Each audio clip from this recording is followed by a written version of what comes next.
तुम्हाला तरी कळतं का नाही? त्यांना बोलायला एक शब्द नाहीये, एक शब्द बोलायला नाही, फक्त रील टाकायची. हे काय?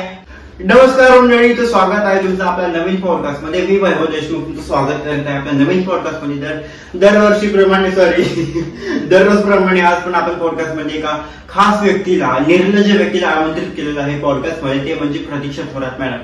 तर मॅडम, कसं वाटलं तुम्हाला आमच्या पॉडकास्ट मध्ये येऊन? सर चांगलं वाटलं, दररोज मला चांगलं. तुमची रोज इज्जत जाते त्याचं काही थोडं वाटत नाही का? सर इज्जतीचं काय, आज आहे उद्या नाही. आम्ही लोक बिझनेसमॅन आहे. आम्ही बिझनेसमॅन आहे. बिझनेसमॅन की business woman? Sorry sir, business woman, that is that. Okay okay, ठीक आहे. तर मॅडम, तुमचं खूप खूप स्वागत आहे आमच्या पॉडकास्ट मध्ये. आज मी तुम्हाला काही कमेंट्सचे रिप्लाय घेणार आहे तुमच्याकडून. मतलब तुमच्यावर खूप सारे कमेंट्स, खूप सारे आरोप लागलेले आहेत कमेंट्स बॉक्स मध्ये. खूप छान पण येतात, खूप घाण पण येत आहेत, खूप घाण पण येतात. तुम्ही त्याच्याकडे लक्ष द्यायचं, तुम्ही लक्ष द्यायचं आहे. तुमचं काम आहे लक्ष द्यायचं. तुम्ही इंस्टाग्राम युज करतात ना, तुम्ही लक्ष देणं काम आहे. चांगल्या कमेंट बघून काय करतात तुम्ही? एक मिनिट. माझं काम चांगल्या कमेंट्स वाचणं आहे. मी बघत नाही घाण comments. I don't like it. Okay, पण तो व्हिडिओ मॅडम तुमचा आहे. तुमच्या व्हिडिओ खाली कमेंट्स येत आहे. तुम्ही ठीक आहे, तुम्ही नका बघायचं, पण मी आज तुम्हाला वाचून दाखवणार आहे. तुम्हाला बघायची गरज नाही तुमच्यासाठी. तर तुम्ही गुरुपौर्णिमेला एक छान व्हिडिओ टाकला होता लाल साडीमध्ये, छान दिसत होते ऍक्च्युली त्या साडीमध्ये. ते तुमची मिसअंडरस्टँडिंग आहे. त्या व्हिडिओला खूप प्रेम भेटलं. यु नो, मिसअंडरस्टँडिंग नाही त्या व्हिडिओला. म्हणजे सगळ्यांना माझी साडी, ज्वेलरी, मेकअप खूप छान वाटलं. ते खूप छान झालं मॅडम. पण त्या व्हिडिओ जे तुम्ही कृत्य केलं होतं ते मॅडम कोणालाच नाही आवडलेलं.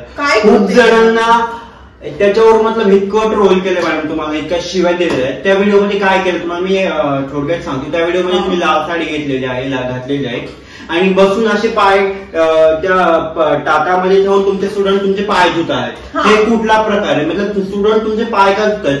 तुम्ही नाही टीचर आहात, वेगळ्या फील्डमध्ये टीचर आहात, बट एखाद्या स्टुडंट जर तुमच्या पाय धुत आहे, तुमचं पाय धुत आहे, आणि हे तुम्ही व्हिडिओ बनवून लोकांना जगाला टाकताय. हे काय दाखवायचं आहे नेमकं तुम्हाला? जर ठीक आहे तुमचं पाय धुतोय, गुरुपौर्णिमा तुम्ही सेलिब्रेट करतात, केक कट करतात, ते ठीक आहे, केक कट करणं ठीक आहे, बट हे पाय धुणं काय? कुठली आता उद्या आज पाय धुताय, उद्या तुम्हाला सगळं नाव धु घालतात, अशी आंघोळ घालतात काय? एक मिनिट मी सांगते तुम्हाला. मी एक गुरु आहे. मी त्यांना नॉलेज देते. कसलं नॉलेज? मेकअपचं नॉलेज. तुम्ही आता उद्या सगळं त्यांना डिग्री पण देणार का? हा, मी देईल. तुमचं काय जातं? नाही, मी ह्या पॉडकास्ट मध्ये मित्रांना, आमच्या पॉडकास्ट लोकांना सांगू इच्छितो. आमच्या माझे विद्यार्थी, त्यांच्यावर खूप छान संस्कार झालेले असणार, म्हणून ते माझे पाया पडतात. गुरुपौर्णिमा त्यांच्या आई वडिलांचे पाय धुत आहेत का नाही हे तुम्हाला माहिती आहे का? धुत असणार ना, का नाही? तुम्ही पाहिलेलं आहे का? एकही विद्यार्थी गुरुपौर्णिमेच्या दिवसाला त्यांच्या आई वडिलांचे पाय धुत नाही. कारण आई वडील हा त्यांचा पहिला गुरु आहे. नंतर ते टीचर वगैरे, मित्र भगिनी, नंतर पहिला गुरु आई वडील. आई वडिलांचे पाय धुणे सोडून तुमचं पाय धुणे. तुम्हाला थोडंसं ओव्हर ऍक्टिंग नाही का वाटलं? ओव्हर नाही का वाटलं? काय म्हणायचं की मी त्यांना बोलले होते? वाटलं नाही, सगळ्यांना हेच वाटतंय. तुम्ही काहीतरी प्लॅन केलं, एखादे स्टुडंट किंवा तुमचं जे असिस्टंट आहे त्याला सांगितलं असेल की तू येऊन हा प्लॅन कर, आपण अशी छान रील टाकू, व्हायरल होतात, ट्रोल होतात, आपले विद्यार्थी वाढतील. माझा असिस्टंट बोलू शकतो माझ्या मागे. I don't know about it anything. Okay, माझा स्टुडंट. पण मॅडम, मी तुम्ही ऑर्डर दिल्याशिवाय ते थोडेच पाय धुणार आहे तुमचे. कसं वडील आणला, पाय बसवला आणि पाय धुतले, तेव्हा पाय धुताना तुम्ही नको पण म्हणू शकत होतात. म्हणजे तुम्हाला बोलायचंय की हे सगळं प्री प्लॅन होतं? हो, असं बोला. तर ते स्क्रिप्टेड होतं, ते प्री प्लॅन होतं. कारण आता जर ते माझे पाय धुतात ऑब्व्हियसली, आणि मी एक साज घालून आलेली आहे ऑब्व्हियसली, ते पाय धुताय, मी अंबाबाई सारखी बसले, म्हणजे ते स्क्रिप्टेड होतं ना. तुम्हाला एवढं पण समजत नाही, एवढं पण नॉलेज नाही काढून घ्यायचं होतं तुमच्याकडून, हे जाणून घ्यायचं होतं. आता खरं सच्चाई समोर आली. हो, ते स्क्रिप्टेड होतं. मी एकदम साज घालून बसले होते. ते तर मला रात्री स्वप्न नव्हतं पडलं ना की माझे विद्यार्थी उद्याच्याला माझे पाय धुणार आहे. मी उद्याच्याला मस्त लाल कलरची साडी घालून जाते, केस मोकळी सोडून जाते, डोक्यावरची पदर घेते, आणि तिथं आमच्या स्टुडिओ मध्ये एक ताट आणून ठेवते. माझ्या रात्री स्वप्नात नव्हतं. ठीक आहे, पाय धुतले इतपत ठीक होतं, पण स्टुडंटला तुम्ही रडवलं का? कोणता स्टुडंट रडेल हा विद्यार्थी समोर आई वडिलांसमोर त्यांचा स्टुडंट आज इतके मोठे झाले, आम्ही रडत नाहीत कधी, लहान असताना रडत होतो, पण इतके मोठे झाले इकडे बघतो रडत नव्हतोच. आणि आता म्हणजे तुम्ही स्टुडंटला रडवताय, हे काय मतलब कुठलं लॉजिक आहे? काय तुमच्या हॉलमध्ये काय स्प्रे वगैरे केमिकल मारतात का? डोळ्यात पाणी येतं त्यांना, काय कांदे कापतात तुम्ही त्यांच्या समोर? मला थोडंसं सांगा. मी तुम्हाला खरं सांगू, दिस ऑल स्क्रिप्टेड. ओके, अच्छा, ते सगळं काही म्हणजे मित्रांनो त्यांच्या तोंडातून तुम्ही ऐकू शकता की हे सगळं स्क्रिप्टेड होता, प्री प्लॅन होता. म्हणजे हा सगळं प्लॅन करून केलेला हा कारनामा आहे, तमाशा आहे. याचा एकच कारण की स्टुडंट यावे, मार्केटिंग व्हावी सगळ्या महाराष्ट्रात नव्हे तर सगळ्या भारतामध्ये नाव गाजावं, हिला प्रमोशन यावे, पैसा यावे, पैशासाठी सगळं हे काय तमाशा मार्केटिंग आणि स्टुडंट पण marketing is the most important thing. Okay, कारण मार्केटिंग खूप महत्वाचे आहे. मला रील टाकायचं, मार्केटिंग करा, तुम्ही पोस्टर लावा, बॅनर लावा, आमची तर मेकअपचे क्लास घेतलेले, आम्ही मेकअप करतो, तोपातोपी करतो. हे रडवणं लोकांना काय आहे? हे पाय धुणं काय? कुठली पद्धत आहे? कुठलं लॉजिक आहे? हे तुम्हाला तरी पटतं का? यांना बोलायला एक शब्द नाहीये, एक शब्द बोलायला नाही, फक्त रील टाकायचे. हे काय? बोला, तुम्ही बोला. मार्केटिंग करायची असली मला रील, जेन्युइन रिझन द्या, जेन्युइन रिझन द्या, रिझन द्या मला, जेन्युइन रिझन. खरोखर त्यामध्ये फक्त स्टुडंटच नाही तर मी पण रडले होते. ठीक आहे, आता स्टुडंटला रडवलं हे तर ठीक आहे, पण तुम्हाला रडवलं ते ऑब्व्हियसली तुम्ही रडणारच ना. एवढ्या मोठ्या स्टुडंटला 100-50 स्टुडंट तुम्ही रडू शकता म्हणजे तुम्ही स्वतः पण रडणारच ना. हो, आता माहित नाही त्याच्यामध्ये ग्लिसरीन टाकलं होतं, डोळ्यात बोट घातली होती अशी, ते कोणाला माहिती. बट ठीक आहे, ही कमेंट आपण बाजूला ठेवूया, बाईला काहीच बोलता येत नाही कमेंटवर. आपण नेक्स्ट कमेंट करू.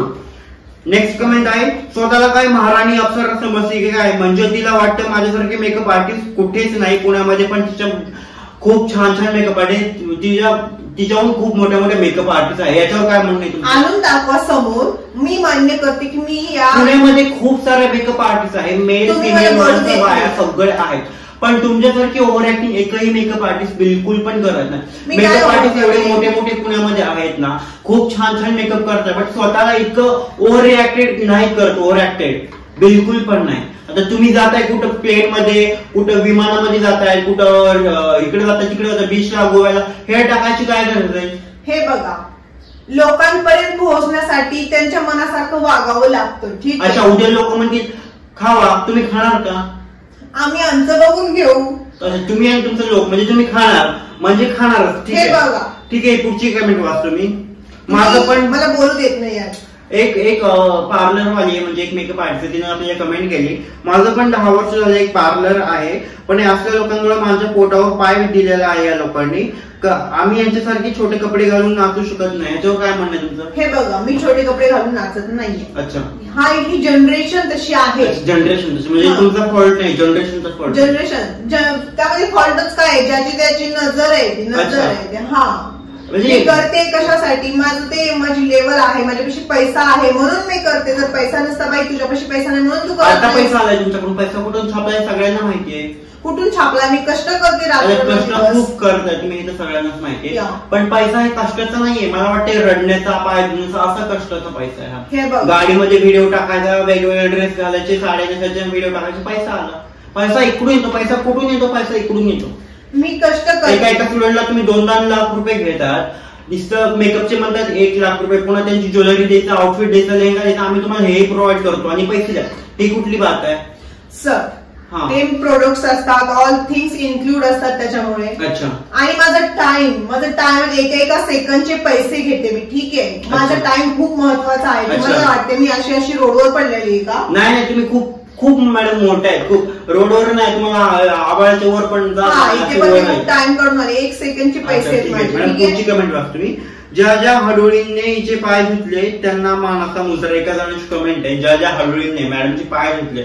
मॅडम हे बघा, ते हडोळी नाही, माझे स्टुडंट आहे. ठीक आहे, ते माझा आदर करतात, मी त्यांची गुरु आहे, त्यांना बोलू नका प्लीज. माझं काय नाही मॅडम, मी काय बोलत नाही, हे लोक बोलतात. कमेंटची रिप्लाय देतोय फक्त मी, कमेंट्स वाचतोय.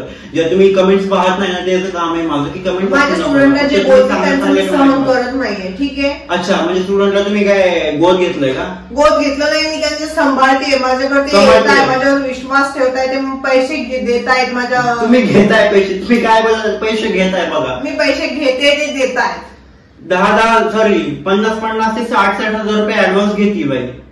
तुम्हाला काय प्रॉब्लेम आहे? असे मोठे मोठे नीता अंबानी जसं कॉलेज स्कूल मध्ये पण एवढे पैसे घेत नाही ते तुम्ही घेताय. तुम्हाला काय माहिती घेताय का नाही ते? घेताय. स्टुडंट येऊन मला बोलताय, कमेंट मध्ये लिहिताय स्टुडंट. तुम्हाला येऊन बोलताय? हो. हे बघा, business is the business. Business is the business होतो. ओके, कारण ना हे बघा, मला जर त्यांनी ऍडव्हान्स आणून दिला, मी ऍडव्हान्स घेतलाय कशासाठी? कशासाठी? ते मी रिटर्न करत नाही. हे जगामध्ये एक हे की म्हणजे जर कोणी कुणाला ऍडव्हान्स कमेंट आली की मॅडम कडे मी ऍडमिशन घेतलं होतं आणि नंतर 25,000 रुपये ऍडव्हान्स दिले आणि नंतर तिच्या आईचं दुखायला लागलं आणि नंतर मी ऍडव्हान्स वापस मागितला पण मॅडमने नाही दिला कारण रिफंडेबल होता ऍडव्हान्स. पण ही चुकी नका करू. एखाद्याची आई आजारी, वडील आजारी आहे, त्यांनी कष्टाचा पैसा असतो. 25,000 तुमच्यासाठी खूप छोटी रक्कम आहे पण लोकांसाठी खूप मोठी रक्कम आहे. तुम्ही ही पैसा का वापस करत नाही? ऍडव्हान्स दिलेला जर त्यांना नाही लावायचा क्लास, त्यांची तब्येत खराब आहे, काही इश्यू आहे पण है ना, तुम्ही दिलं पाहिजे. माझा टाइम जातो तिथे, माझे मॅनेजर्स असतात, माझे असिस्टंट्स असतात, ते सगळं काही त्यांना असिस्ट करणार, ते प्रोसेस करणार, ऍडमिशन प्रोसेस त्यांच्यासाठी खूप काही केलेलं असतं. मग आम्ही रिफंड कसं करू? आमची जी मेहनत आहे ती कुठे जाणार? मेहनतीचा पैसा. हो, मेहनतीचा पैसा घेऊन तुम्ही मेहनत नाही करत आणि ते ऍडव्हान्स देतात आणि ऍडव्हान्सचे रूल्स ऑलरेडी ठरलेले आहेत. ऍडव्हान्स कोणीही रिटर्न करत नाहीये. ठीक आहे मॅडम, ते नको मन की लाईट. आम्ही जय हरी बोललो. आम्ही भेटूयात पुढच्या पोस्ट. ओके, खूप मन दुखवलंय तर प्लीज माझ्या स्टुडंट्स काही बोलत जाऊ नका. माझे स्टुडंट आपण भेटणार नव्हती पुढे, मला जाऊ द्या. ठीक आहे, मला क्षमा असावी. आपण भेटूयात पुढच्या पॉडकास्ट मध्ये आणि हा पॉडकास्ट तुम्हाला कसा वाटला नक्की कमेंट मध्ये सांगा. बाय.